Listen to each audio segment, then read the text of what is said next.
Magandang araw po sa inyong lahat mga kababayan at welcome back dito po sa PNR at ito nga mga ka-review natin, walang big fish. Nako, Lacson titigil na investigasyon. Saldico nagsasabi ng totoo kesa Sandro. Ayan mga kababayan, patungkol po riyan ang ating alamin at bibigyan ng reaksyon ngayong araw na ito. Pero bago po ang lahat mga kababayan, sa mga hindi pa po nakapag-subscribe sa ating munting channel ay pasubscribe naman po at palike na rin po ng video ito. Maraming salamat po at eto na nga, simulan na po natin to.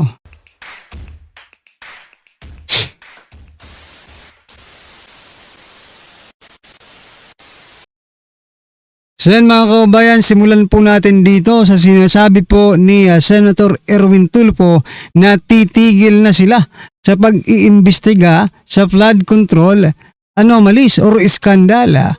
Ito po ang balita mga kababayan. No? Sabi niya po dito, I don't know kung anong desisyon ni Senator Ping pero to my understanding, hindi nila, pero ulitin ko po, pero to my understanding, kami nila Senator Soto ng majority na last hearing na lang po yun. Last hearing na lang pala yun mga kababayan. Magsasubmit na lang kami ng committee report kasi di ba sabi rin ni Senate President Soto, pag may nag-file na ng kaso, titigil na kami. We have to stop this. Ayan mga kababayan. Sino-sino po ba ang kinasuhan? No? May mga kaso na nga pinandalampot na yung mga sapsap, no? Tinatawag nating sapsap, no? Pero wala po doon sa mga dinampot yung mga big fish, di ba? Yung tinatawag nating big fish. Sa bagay, may tuturing po nating big fish si Saldico. Lahat po ng apat kasi yun na nakapag-abroad na no? Na pinangalanan kahapon. Na mga involved sa flood control scandal pero wala na po dito sa Pilipinas. Tulad po ni Saldico ay nasa ibang bansa na. Pero teka lang, hindi naman po siguro yun ang mga big fish no? Sa palagay ko, lang yun, medyo malaki-laki lang sa mga sapsap, no? Sila Saldico. But Saldico is not a big fish mga kababayan. Diba? Yung pinapangalanan ni Saldico, yun po ang big fish, no? Ano ba ito? Titigil na po sila. Wala man lang sayang lang ang pera ng bayan mga ka-review natin sapagkat, di ba? Wala tayong napala. Mga sapsap lang ang pinanghuhuli nila. Ano po ang inyong masasabi dyan mga kababayan? Satisfied ba kayo? Sa ginawang investigasyon ni Senator Ping Lacson, Diyan po sa Blue Ribbon Committee, satisfied po ba kayo sa pamumuno ni Senate President Soto diyan po sa Senado? Di ba? Kung satisfied kayo, wala kaming magagawa. Kaming nakakarami ay hindi po satisfied. Kung titigil na sila ngayon, wala man lang napatunayan na yung malalaking isda, no? Tumigil na sila kasi pinangalanan na yung malaking isda. Parang may mali. Kung kailan tuloy matutukoy na ang mastermind, saka naman po sila titigil, di ba? Aray ko po. Anyway, ito papasadaan din po natin to mga kababayan, itong hidwaan, hindi ito hidwaan, no? Kasi kanina pinangalanan din po, no? Ni Saldico itong si Sandro Marcos. Sinagot po ni Sandro Marcos mga kababayan si Saldico. Sabi niya po dito, si Saldico ay hindi po isang journalist o truth crusader, no? Siya po ay isang kriminal na umiiwas sa hustisya. Huwag po tayong magpabudol sa kanya. Ayan Si Saldico daw po ay isang kriminal na umiiwas mga kababayan, no? Sa hustisya. Teka lang. Kung ituturing mong kriminal si Saldico, paano na lang yung pinangalanan? Ikaw, yung pinsan mo, yung tito mo, at saka yung tatay mo, di ba? Ano po ang maitatawag sa inyo ng taong bayan kung kriminal pala itong si Saldico? 'Di ba?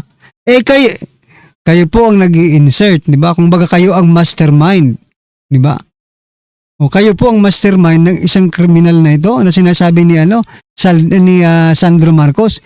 Di mas malala pa kayo sa kriminal, 'di ba? Yan po ay base sa ating pagkakaintindi ha, na gusto lang nating i-connect yung word na kriminal kasi yun po ang gustong palabasin ni Sandro Marcos, no? Kasi ngayon mga kaubayan, no?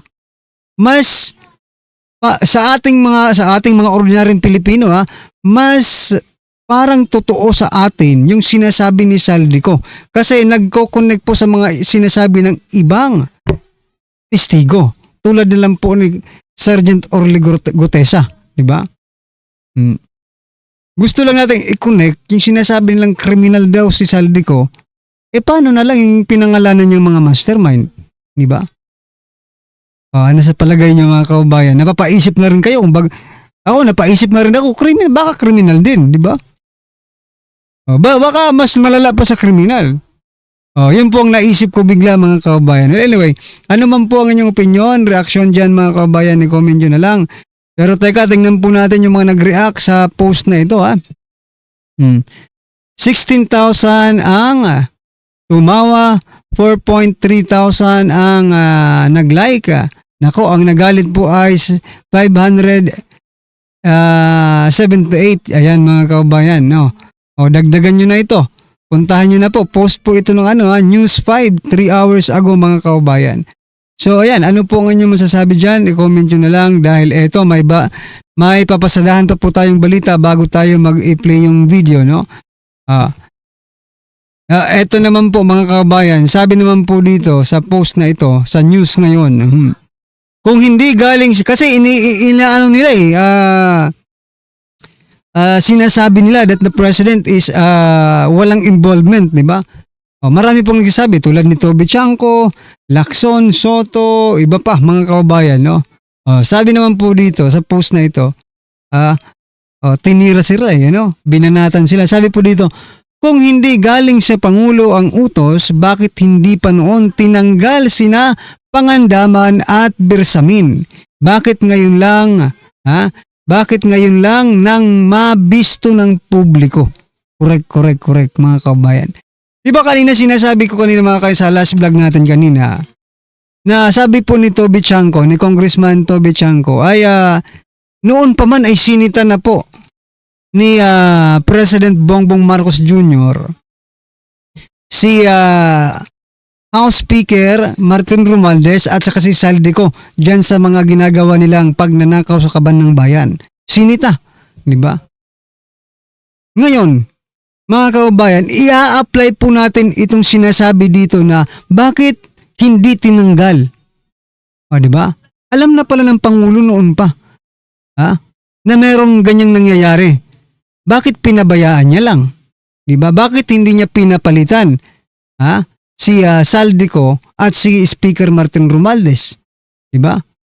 Hindi nga magre-resign si Speaker Martin Romualdez kung hindi lang talaga naging maingay ang taong bayan dito sa flood control na ito 'di ba? Nag-resign po si Speaker dahil sa last minute na 'yun 'di ba? Parang sige na, nakakahiya na kasi magre-resign na ako. Ibig sabihin lang mga kababayan, hindi po talaga sinita ni President Bongbong Marcos Jr. si Saldico at si Romualdez, kung di ito ay kanyang kinonsinti. Kasi biruin mo 3 taon bago niya na 3 taong pagsita niya. Di ba? Ibig sabihin, tama itong sinasabi ni Saldico. Parang mas totoo yung sinasabi ni Saldico kaysa po sa kung sino man na lumalaban sa kanyang testimonya. Kasi tingnan nyo, eto nga si Pangandaman pati si Bersamin, bakit hindi tinanggal? Ganun din kay Saldico at kay Romualdez, bakit hindi pinasibak? Alam niya naman pala yung nangyayari dyan. Ibig sabihin, kinonsinti po ng Pangulo ang nakawang nangyayaring ito. And he should be accountable, no? kailangan maging accountable po ang ating Pangulo dito kasi alam niya naman pala. Buti sana kung hindi niya alam, pero alam niya eh. Sabi ni Toby Chaco, sinita niya. O nung sinita, 3 taon ang lumipas bago pa napalitan si Romualdez. Hindi na yun pagsita. Pagkonsinti na po ang tawag doon, mga kababayan. Tayo ang wagwag pabudol dito kay Sandro Marcos sa sinasabi niyang pambubudol daw itong si Saldico. Hindi. Ha? Kayo ang nambubudol na naman, no? Pero hindi niyo magagawa yan ulit, no? Last na ito. First and last na itong pambubudol ninyo. Wala na sigurong susunod pa, mga kababayan. Matindi kayo, ha?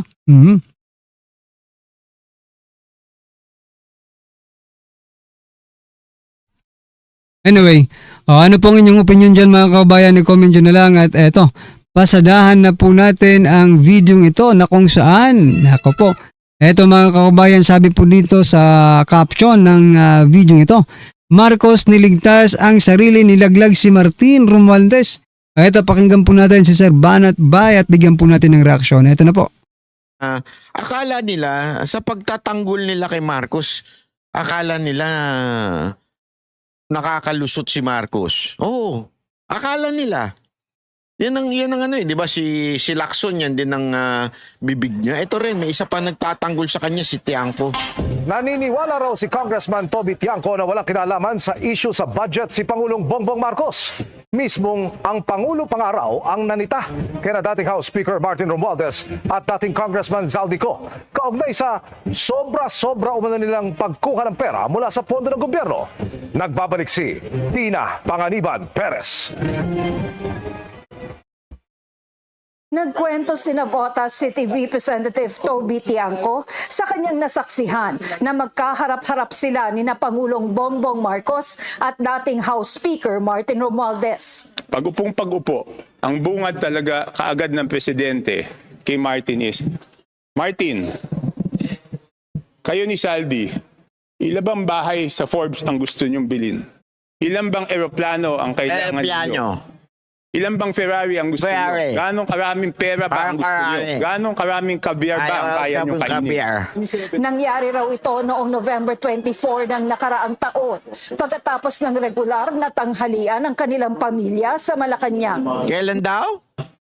Ilan bang Ferrari ang gusto niyo? Ganong karaming pera ba ang gusto niyo? Ganong karaming caviar ba ang kaya niyo kainin?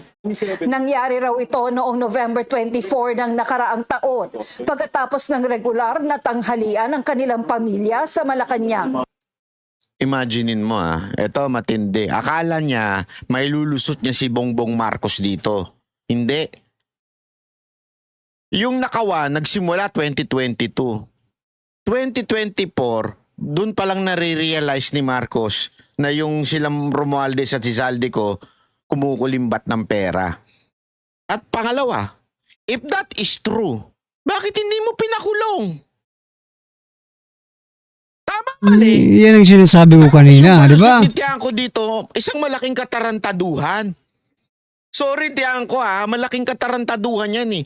Sasabihin mo, alam na pala ng Pangulo na kumukulimbat na yung dalawa kasi napuno na daw eh. Ibig sabihin, matagal yan ang alam. Tama mali. Bakit walang ginawa si Marcos? Last minute na lang kumilos si Marcos kuno na pinaresign si Romualdez. Dapat nga kung alam niya na kumukuha na kumukulimbat na, di sana pinakulong na ngayon si Romualdez. Tama mali. Bakit at large pa si Romualdez ngayon?